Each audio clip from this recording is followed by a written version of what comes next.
वो लोग जो अपने पेशाब वगैरह को नहीं रोक सकते और अक्सर उनके कपड़ों में ही उनका पेशाब निकल जाता है, उनके लिए ये वीडियो काफ़ी इंपॉर्टेंट है। अगर आपको ये मसला है या आपकी फैमिली में किसी को मसला है तो ये वीडियो हो सकता है थोड़ी-सी लंबी हो जाए, क्योंकि मेरी वीडियोज़ में हम यही डिस्कस करते हैं, ये एक सीरियस नीयत की होती है कि आपकी किसी भी बीमारी के पीछे वजूहात क्या हैं, उसकी कितनी किस्में हैं और उसको बेहतर करने के लिए नॉर्मली कन्वेंशनल तरीके से कौन-सी मेडिसिन्स होती हैं, मॉडर्न मेडिसिन्स, और होलिस्टिकली आप अपने इस बीमारी को, इस कंडीशन को कैसे बेहतर कर सकते हैं। अगर तो आप एंटरटेनमेंट के लिए यूज़ कर रहे हैं सोशल मीडिया तो ये वीडियो आपके लिए नहीं है, आप स्किप करें। लेकिन जो लोग इन तरह की बीमारियों में मुब्तला हैं उनको ये वीडियो काफ़ी हेल्प देगी। तो जो बीमारी आज हमने डिस्कस करनी है उसको कहा जाता है टेक्निकली या मेडिकली यूरिनरी इनकॉन्टिनेंस। यानी एक ऐसी कंडीशन जिसमें आपको बार-बार या तो पेशाब आता है या आप अपने पेशाब को रोक नहीं पाते। अचानक आपको पेशाब आता है और आपको बाज़ औक़ात अपने कपड़ों में ही उसकी लीकेज हो जाती है। इसके लिए कुछ और भी टर्म्स इस्तेमाल होती हैं। एक लफ्ज़ इसके लिए इस्तेमाल होता है जिसको कहते हैं एनोरेसिस, और लेकिन ये ज़्यादातर बच्चों के लिए आता है, जिसमें इवन हम एक और लफ्ज़ इस्तेमाल करते हैं बेड वेटिंग। लेकिन वो टर्म्स ज़्यादातर एनोरेसिस या बेड वेटिंग बच्चों के लिए आती है, लेकिन बड़ों में भी इनका इस्तेमाल किया जा सकता है। लेकिन एडल्ट्स के लिए नॉर्मली हम इसके लिए जो लफ्ज़ इस्तेमाल करते हैं वो होता है यूरिनरी इनकॉन्टिनेंस। अच्छा, ये प्रॉब्लम बहुत ही कॉमन है, लेकिन चूँकि ये एक ऐसी कंडीशन है जो बड़ी सेंसिटिव नोयत की होती है, प्राइवेट मसला होता है, तो लोग एक दूसरे के साथ शेयर नहीं करते, तो आम लोगों को इसका पता नहीं चलता। लेकिन एज़ प्रैक्टिशनर हमारे पास बहुत सारे मरीज़ आते हैं, तो हमने ये देखा है और डेटा दुनिया में स्टैटिस्टिकल भी मौजूद है कि 3 में से 1 औरत को, यानी अगर 3 औरतें हैं उनमें से 1 खातून को, 1 औरत को और 10 में से 1 मर्द को ये यूरिनरी इनकॉन्टिनेंस का मसला होता है। अब इसकी शक्लें मुख्तलिफ हो सकती हैं, इसकी कॉजेज़ मुख्तलिफ हो सकते हैं और इसीलिए इनके इलाज भी होलिस्टिकली मुख्तलिफ होते हैं। तो यही आपके लिए एक पिन पॉइंट कंडीशन हो सकती है कि आप इसमें पिक करें मेरी वीडियो में कि अगर आपके साथ ये मसला है तो इसके पीछे वजह क्या है। अगर उस वजह को आप प्रॉपर्ली एड्रेस करेंगी या करेंगे और उसका इलाज खुद से करने की कोशिश करें, अगर समझ नहीं आ रही तो आप किसी क्वालिफाइड डॉक्टर से मशवरा करें या हमसे रब्ता करें, तो इस बीमारी को, इस कंडीशन को हम बेहतर कर सकते हैं। क्योंकि ये बीमारी एक ऐसी कंडीशन है जो न सिर्फ आपके लिए अनकंफर्टेबल होती है, यानी तकलीफदेह होती है, बल्कि बाज़ औक़ात आपके लिए एक सिचुएशन बन जाती है, एम्बैरेसिंग कंडीशन, जिसमें आपको काफ़ी शर्मिंदगी का एहसास भी करना पड़ता है। तो इस तरह की कंडीशन को अगर ऑन टाइम अगर एड्रेस किया जाए तो आप मज़ीद कॉम्प्लिकेशन से आगे चलकर अपने आप को बचा सकते हैं, जो कि अभी आपके साथ मैं डिस्कस करूँगा कि इसकी अगली कॉम्प्लिकेशन क्या हो सकती हैं। सबसे पहले हम देखते हैं कि इसकी मुख्तलिफ जो सूरतें हैं या अक़साम है वो क्या है। वैसे तो इसकी 15-20 मुख्तलिफ अक़साम है, लेकिन उसमें से मैंने आप लोगों के लिए जो कि कॉमनली लोगों में देखी जाती है, टॉप 10 जो किस्में हैं वो मैं आपके साथ डिस्कस करूँगा। सबसे पहली किस्म को हम कहेंगे ओवर एक्टिव इनकॉन्टिनेंस। यानी इसमें ये होता है कि गैर इरादी तौर पर आपका मसाना जो है वो बार-बार सिकुड़ना शुरू कर देता है। आप जानते हैं कि मसाना हमारा समझें एक बैलून की तरह है, ये एक पॉट की तरह है। किडनी से पेशाब फ़िल्टर होकर उसमें आता है, जब वो भर जाता है तो फिर वो सिकुड़ता है। इस तरह से जब सिकुड़ेगा तो पेशाब आपकी पेशाब की नालियों के ज़रिए बाहर निकलेगा। लेकिन ओवर एक्टिव में ये होता है कि गैर इरादी तौर पर वो बार-बार इस तरह से होता रहता है। यानी अभी थोड़ा-सा पेशाब आया और उसने एकदम सिकुड़ना शुरू कर दिया और पेशाब आपका बाहर निकल गया, नाली के ज़रिए बाहर आया और आपको बार-बार टॉयलेट जाने की ज़रूरत पड़ी। तो इस कंडीशन को या इस तरह की सिचुएशन को हम कहेंगे ओवर एक्टिव ब्लैडर या ओवर एक्टिव इनकॉन्टिनेंस। दूसरा होता है, इसको कहा जाता है ओवरफ्लो। उसमें ये होता है कि आपका जो मसाना है वो बहुत जल्दी भर जाता है, यानी किडनी जो है जल्दी के या यानी स्पीड के साथ पेशाब को फिल्टर कर रही है और आपका मसाना बार बार जल्दी जल्दी भर रहा है। तो उसमें सुकड़ने की कंडीशन नहीं होती, बल्कि ओवरफ्लो होता है, तो वो पेशाब बाहर आना शुरू हो जाता है। तो इस कंडीशन को हम कहेंगे ओवरफ्लो यूरिनरी इनकॉन्टिनेंस। तीसरी कंडीशन होती है, इसको कहा जाता है अर्ज। यानी अचानक शदीद आप बैठे हुए कुछ काम कर रहे हैं और अचानक आपको शिद्दत पड़ी और आपको दौड़ना पड़ गया, तो उसको कहेंगे अर्जेंसी, ये urgent need of passing your urine. तो उस कंडीशन को हम कहेंगे अर्जेंट या अर्ज यूरिनरी इनकॉन्टिनेंस के, बगैर किसी वजह के, बगैर किसी टेक्निकल वजह के अचानक आपको बैठे बिठाए अक्सर इस तरह की कंडीशन आती हो। चौथी जो कंडीशन होगी इसको हम कहेंगे स्ट्रेस रिलेटेड यूरिनरी इनकॉन्टिनेंस। यानी आपको मेंटल स्ट्रेस की हम यहाँ बात नहीं करें, यहाँ पर हम बात करेंगे आपकी फिजिकल स्ट्रेस पे।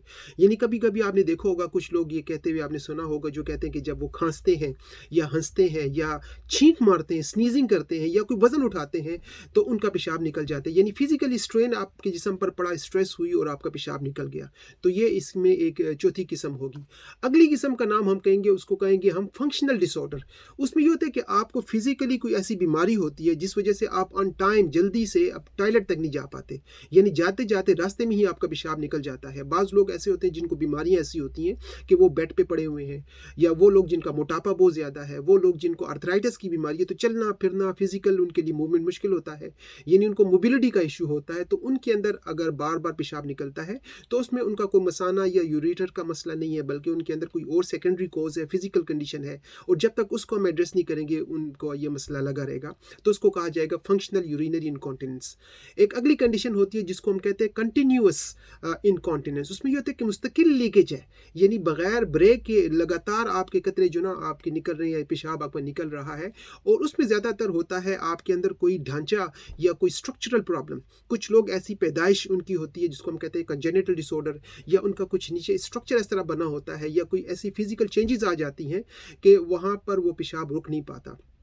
देखिए, जो भी हमारे जिस्म के अंदर स्फिंक्टर्स होते हैं, एक स्फिंक्टर यहाँ पर है तो वो खाने को बाहर निकलने से रोकता है, बंद हो जाता है। इस तरह बैक पैसेज में स्फिंक्टर या एक ब्लॉक होता है कि जब आपको टॉयलेट जाने की ज़रूरत होती है तो वो ओपन होता है, उसके अलावा बंद रहता है। तो इस तरह पेशाब में भी समझिए एक स्फिंक्टर होता है, एक समझिए ढक्कन होता है, और अगर उसमें कोई प्रॉब्लम आ जाए, ढीला हो जाए, तो वो पेशाब आपका निकलेगा। तो इसको हम कहेंगे फंक्शनल डिसऑर्डर के आप यानी कंटिन्यूस डिसऑर्डर के आप के अंदर कोई ऐसा मसला आ गया और आप अपने पेशाब को रोक नहीं पा रहे। एक और कंडीशन जिसको हम कहेंगे नॉकटर्नल डिसऑर्डर, नॉकटर्नल इन्यूरेसिस या नॉकटर्नल यूरिनरी इनकॉन्टिनेंस। उसमें ये होता है कि बच्चों की तरह बाज़ औक़ात बड़ों के भी रात के वक्त सोते वक्त नींद में पेशाब निकल जाता हो, या बाज़ औक़ात आपने देखा होगा कि आप ख्वाब देख रहे होते हैं, ड्रीम्स देख रहे होते हैं और आपके पेशाब निकल जाते हैं, तो वो भी इसी से रिलेटेड है।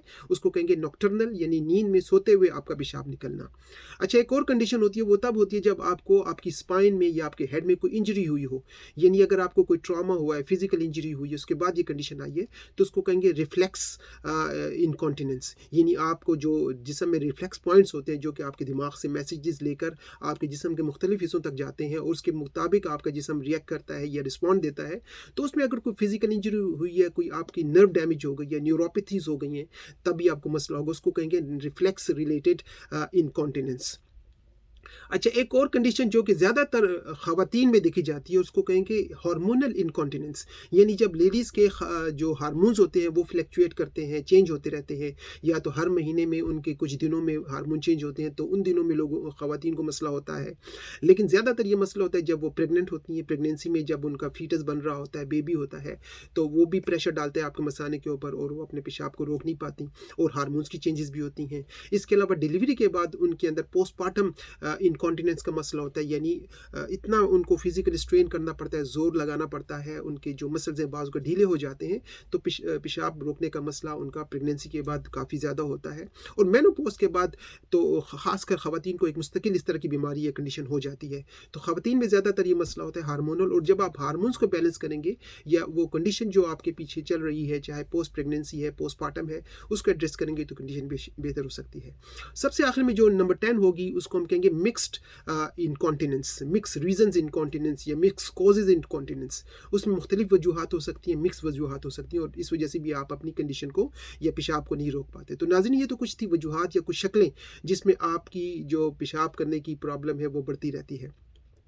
अच्छा, अगर आप इसको ऑन टाइम कंट्रोल नहीं करते तो आगे चल के क्या होगा? एक तो ये कि अगर आपका पेशाब बार-बार आपके कपड़ों में निकल रहा है, तो आप अपने जिस्म को साफ़ नहीं रख सकते। ख़ासकर हम जो मुसलमान लोग हैं, नमाज़ पढ़ते हैं, तो वो अपने जिस्म को साफ़ रखना चाहते हैं, तो एक तो ये उनके लिए सफाई का मसला प्रॉब्लम करता है। लेकिन ये सफाई हाइजीनिकली सब लोगों के लिए, तमाम लोगों के लिए इंपॉर्टेंट है, क्योंकि इसके साथ ये होगा कि पेशाब आपकी स्किन पे लगता है, आपकी जेनाइटल पे, आपकी ग्रॉइन में, आपकी थाइज़ पे, तो वहाँ पर स्किन की कंडीशन बनना शुरू हो सकती हैं। इसके अलावा यूटीआईज़ का मसला, यानी यूरिनरी ट्रैक्ट इन्फेक्शन का मसला आपको बहुत ज़्यादा हो सकता है। आप लोगों की नींद बड़ी डिस्टर्ब हो सकती है अगर आपको नींद में ये मसला हो रहा है। और इसके अलावा ओवरऑल जो है, लोग जो है ना आइसोलेशन में चले जाते हैं, एंजाइटी उनको होती है, लोग सफ़र नहीं कर पाते। मैंने एक सफ़र किया था जिसमें हमारे साथ एक दोस्त थे, और उनको ये मसला था, तो वो बार-बार बस को रोकते और उनको टॉयलेट जाने की ज़रूरत पड़ती, तो लोग भी तंग हो जाते हैं उनसे, और वो खुद भी बेचारा बड़ा परेशान होता है, एंजाइटी उसको होती, क्योंकि उनको बार-बार आपको बाज़ औक़ात टॉयलेट्स की सहूलत नहीं होती। आप बस में जा रहे हैं, आपने जहाज़ में जा रहे हैं, तो चलिए जहाज़ में तो टॉयलेट होता है, लेकिन फिर भी आप बार-बार नहीं जा पाते। तो लोगों के लिए इवन इस तरह की एंजाइटी बन जाती है, वो कहीं सफ़र में नहीं जा सकते, अच्छे कपड़े नहीं पहन सकते, किसी गैदरिंग में, शादी ब्याह में, वेडिंग वगैरह में, किसी इवेंट पार्टीज़ में वो लोग जाना पसंद नहीं करते, तो ये कॉम्प्लिकेशन होना शुरू हो जाती हैं। लेकिन जब आप अपने डॉक्टर के पास जाते हैं, तो सबसे पहले तो वो आपको कहते हैं कि आप अपनी डाइट को इम्प्रूव करें, क्योंकि कुछ डाइट में ये ट्रिगर्स होते हैं जो कि आपके पीछे आपको बार-बार लाएँगे। इसके अलावा वो आपको कहेंगे कि आप एक्सरसाइज़ करें, ख़ास कर एक एक्सरसाइज़ जिसको कहा जाता है कीगल एक्सरसाइज़ या पेल्विक फ्लोर एक्सरसाइज़। उसमें ये होता है कि आपके जो पेल्विक फ्लोर मसल्स होते हैं वो कमज़ोर हो जाते हैं और उस वजह से आपको उस एक्सरसाइज़ के ज़रिए उनको स्ट्रॉन्ग करना पड़ता है और आप किसी हद तक इस कंडीशन को बेहतर कर सकते हैं। तो हम भी एज़ होलिस्टिक कंसल्टेंट भी ये प्रैक्टिस अपने पेशेंट को कहते हैं कि आप ज़रूर कीगल एक्सरसाइज़ करें, पेल्विक फ्लोर को मसल्स को स्ट्रॉन्ग करें, ताकि आप अपने पेशाब के होल को स्ट्रॉन्ग कर सकें। तो ये एक अच्छा तरीका है और ये सबको इस पे अमल करना चाहिए। कुछ दवाइयाँ दी जाती हैं डॉक्टरों के पास से और साथ ही साथ अगर ये मसला बिल्कुल ठीक ना हो तो फिर इसकी सर्जरीज़ भी की जाती हैं। तो ये तो कुछ इसके सॉल्यूशंस थे जो कन्वेंशनली किए जाते हैं। अब हमारे पास जब मरीज़ आते हैं नेचुरल चीज़ों की तरफ, तो होलिस्टिकली हमारे पास कौन-सी ऑप्शंस हैं? सबसे पहले तो हम उनको कुछ ऐसी हर्बल सप्लीमेंट हैं, वो रिकमेंड करते हैं। अब उसमें भी बहुत सारी हैं, लेकिन मैं आपके साथ 4-5 मेन जो है वो यानी डिस्कस करूँगा।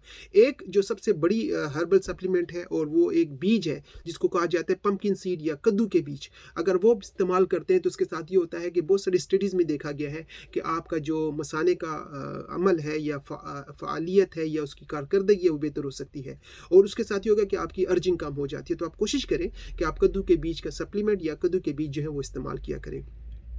इसके अलावा क्रैनबेरीज और कॉर्न सिल्क ये भी हर्बल सप्लीमेंट है, खासकर वो लोग जिनको इरिटेशन बहुत ज़्यादा होती है, पेशाब में बर्निंग होती है, यूटीआई का मसला होता है, तो उनकी कंडीशन में क्रैनबेरीज और कॉर्न सिल्क के सप्लीमेंट जो है ये पेशाब की नाली को इम्प्रूव करते हैं, आपको हेल्प कर सकते हैं। दो और हर्बल सप्लीमेंट है जिनकी चाय आप इस्तेमाल कर सकते हैं। एक है उसमें हिबिस्कस और दूसरी का नाम है क्लीवर्स। वो भी आपके पेशाब की जो नाली का मसला है, ब्लैडर का मसला है, उसकी सेहत के लिए अच्छे हैं। तो बहुत सारे हर्बल सप्लीमेंट्स हैं, जिस तरह मैंने आपको बताया, कद्दू के बीज हैं, क्रैनबेरीज हैं, कॉर्न सिल्क है, हिबिस्कस है, क्लीवर्स है। तो इन सब की डिस्क्रिप्शन आप नेट पे चेक करके अपनी कंडीशन के मुताबिक इस्तेमाल कर सकते हैं। अच्छा, इसके अलावा कुछ आपको विटामिन्स लेने चाहिए जिसको हम डेली सप्लीमेंट्स कहते हैं। खासकर आपको विटामिन जो होते हैं, बी कॉम्प्लेक्स का इस्तेमाल करना चाहिए, क्योंकि उसमें जो 3 ऐसे विटामिन्स होते हैं जिनको B1, B6, B12 कहा जाता है, जिनको न्यूरोविटामिन्स कहते हैं, जो कि आपके नर्व्स को स्ट्रॉन्ग करते हैं, तो आप वो ज़रूर इस्तेमाल करें। इसके अलावा मैग्नीशियम का आप इस्तेमाल करें, वो आपके नर्व्स को भी स्ट्रॉन्ग करती है और आपके मसल्स को भी स्ट्रॉन्ग करती है। यानी आसाब और जो आपकी होते हैं पट्ठे, उन दोनों को स्ट्रॉन्ग करने के लिए मैग्नीशियम का इस्तेमाल किया जाता है। ये दोनों आप इस्तेमाल कर सकते हैं। इसके अलावा आपको सौ पल्मेटो एक मर्दों के लिए खासकर होता है। अच्छा, मर्दों में एक कंडीशन होती है जिसमें जिस तरह औरतों में होते हैं ना हार्मोन, तो मर्दों में भी हार्मोनल चेंजेस होती हैं, तो उनके प्रोस्टेट का मसला होना शुरू हो जाता है। तो अक्सर मर्दों में प्रोस्टेट की जब इनलार्जमेंट होती है, जिसको कहा जाता है इन्फ्लेमेशन इन प्रोस्टेट ग्लैंड, या नॉर्मली टेक्निकली इसको हम बीपीएच या बिनाइन प्रोस्टेट हाइपरप्लेसिया कहते हैं, तो ये एक मर्दों की स्पेसिफिक कंडीशन है और जब उनका प्रोस्टेट सूज जाता है तो जो पेशाब की नाली है वो उसको दबा लेता है, तो वो पेशाब जो है प्रॉपर तरीके से नहीं होता। अक्सर मर्द ये कंप्लेन करते हैं कि वो टॉयलेट जाते हैं, अभी आकर बैठते हैं तो फिर दोबारा उनको ज़रूरत पड़ जाती है। कुछ मर्द ये कंप्लेन करते हैं कि उनको लगता है कि उनका ब्लैडर मुकम्मल तौर पर खाली नहीं हुआ। कुछ मर्दों की ये कंप्लेन होती है कि उनकी स्ट्रीम जो थी पहले बड़ी स्ट्रेट होती थी, अब बिल्कुल ढीली होना शुरू हो गई है। तो ये कुछ सिम्टम्स होते हैं जब प्रोस्टेट की इनलार्जमेंट का मसला हो। तो उसमें सा पल्मेटो एक मेडिसिन है, हर्बल सप्लीमेंट है, वो मर्द इस्तेमाल कर सकते हैं। तो मर्दों के लिए ये खास एक हर्बल सप्लीमेंट है, सौ पल्मेटो, जो कि प्रोस्टेट की इन्फ्लेमेशन को भी कम करता है और अल्टीमेटली आपकी जो यूरिन का मसला है वो भी बेहतर होना शुरू हो जाता है। अच्छा, एक चीज़ है जिसको हम कहते हैं अरोमा थेरेपी। उसमें बहुत सारे एसेंशियल ऑयल्स हैं जो आप मिक्स करके अपने लोअर एब्डोमिनल एरिया पे अगर उसका मसाज करें तो उसके साथ भी उनकी पेनिट्रेशन से आपका जो मसल्स हैं डाउन वो स्ट्रांग हो सकते हैं। उनमें जो टॉप के हम नॉर्मली रेकमेंड करते हैं, उसमें एक है साइप्रस और दूसरा होता है संदलवुड। तो जो संदल की लकड़ी का तेल होता है और साइप्रस का तेल होता है, ये आप मिक्स करें और अपने लोअर एब्डोमिनल एरिया में मर्द ख़वातीन दोनों इस्तेमाल कर सकते हैं।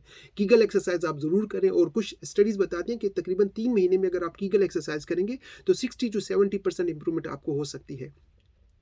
अब हम बात करेंगे आखिर में होम्योपैथिक मेडिसिन की, क्योंकि होम्योपैथी में बड़ा ही स्पेसिफिक इसका इलाज होता है और इस कंडीशन को काफ़ी हद तक रिवर्स किया जा सकता है। लेकिन अगेन आपको किसी प्रॉपर क्वालिफाइड होम्योपैथिक प्रैक्टिशनर से या नेचुरोपैथ से मशवरा करना चाहिए, क्योंकि होम्योपैथी में एक मेडिसिन सबके लिए नहीं होती, उसमें अलग अलग मेडिसिन होती हैं आपकी कंडीशंस के मुताबिक, आपकी कॉजेज़ के मुताबिक। अभी मैं आपके साथ सिर्फ 4-5 जो टॉप की हमारी होती हैं वो डिस्कस करूँगा। एक मेडिसिन जो कि हमारी टॉप ऑफ द लिस्ट है और वो तब हम देते हैं स्पेशली जब आपको पैरालिसिस का मसला हो, हो। पैरालिसिस वो कंडीशन होती है जो किसी को पैरालिसिस से पहले होती है, यानी लकवे से पहले, फालिज से पहले, उसी तरह की मिलती-जुलती कंडीशन जिसमें यानी आप अपने अज़ा को कंट्रोल नहीं कर सकते, तो उसमें जो सबसे बड़ी मेडिसिन है उसका नाम है कॉस्टिकम।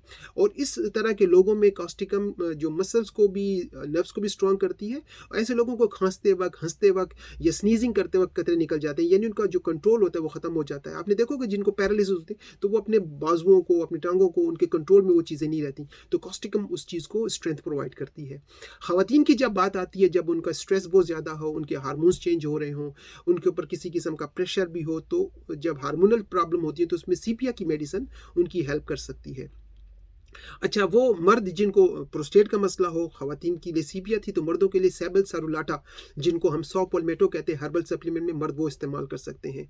अगर आपके अंदर मिक्स्ड यानी सिम्पटम्स हों, आपको कोई वजह नहीं पता चल रही है, आपको नहीं पता किस वजह से आपको कोई कंडीशन हुई है, और साथ-साथ बाज़ औक़ात आपको बार-बार इन्फेक्शन भी हो रहे हैं, ख़ासकर जो एसटीडीज़ होते हैं, सेक्सुअल ट्रांसमिटेड डिजीज़ेज़ या एसटीआईज़ जिसको कहा जाता है, मर्दों में स्पेशली, या औरतों में भी बाज़ औक़ात सिफिलिस है, गोनोरिया है, इस तरह की बीमारियाँ हैं। तो उसमें जो स्पेसिफिक मेडिसिन हमारी है उसका नाम है थूजा ऑक्सीडेंटैलिस।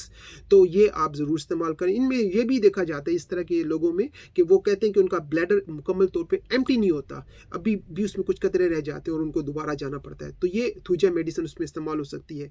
तो नाज़रीन, होम्योपैथी में बहुत सारी मेडिसिन्स हैं हमारे पास, मेरे ख्याल में 20-30 डिफरेंट मेडिसिन्स हैं जो कि आप समझते हैं इस तरह की कतरों में की सूरत में देखें, कॉस्टिकम मेडिसिन है, इस तरह ये सीपिया मेडिसिन है, ये कतरों में मिलती है, लेकिन आप इसकी गोलियाँ बना लें, मीठी गोलियाँ होती हैं और चूसें दिन में 2 से 3 टाइम, तो आपको काफ़ी इंप्रूवमेंट होगी। तो ये एक बहुत ही इंपॉर्टेंट टॉपिक था जो कि बहुत सारे लोगों को नॉर्मली देखा जाता है, लेकिन लोग चूँकि डिस्कस नहीं करते, बीमारी बढ़ती रहती है और अल्टीमेटली उनकी कॉम्प्लिकेशन में दिन ब दिन इज़ाफ़ा होता रहता है। लेकिन अगर आप कॉज़ को देखें, उसकी वजूहात को देखकर टारगेट करके इसका इलाज करें, तो ये कंडीशन बेहतर हो सकती है और आपकी जो परफॉर्मेंस है, ज़िंदगी की क्वालिटी ऑफ लाइफ है, वो बेहतर हो सकती है। कोशिश करें कि सेल्फ मेडिकेशन को अवॉइड करें, किसी क्वालिफाइड प्रैक्टिशनर से ज़रूर मशवरा करें। नेट पे भी अगर आप लोग किसी को फॉलो करते हैं तो ज़रूर मेक श्योर करें, ये आपके फ़ायदे की बात है कि उस बंदे की या जो लोग आजकल इंटरनेट पे मुख्तलिफ़ किस्म की हर्बल चीज़ें, होम्योपैथी की ये प्रमोट करें, उनकी अपनी क्वालिफ़िकेशन, उनका अपना एक्सपीरियंस इस फील्ड में है या नहीं। क्योंकि बहुत सारे लोग इधर-उधर के टोटके शेयर कर रहे होते हैं जिसकी कोई बेस नहीं होती और वो सेल्फ मेडिकेशन में आपको नुकसान दे सकती हैं। तो अपना बहुत ख़्याल रखें।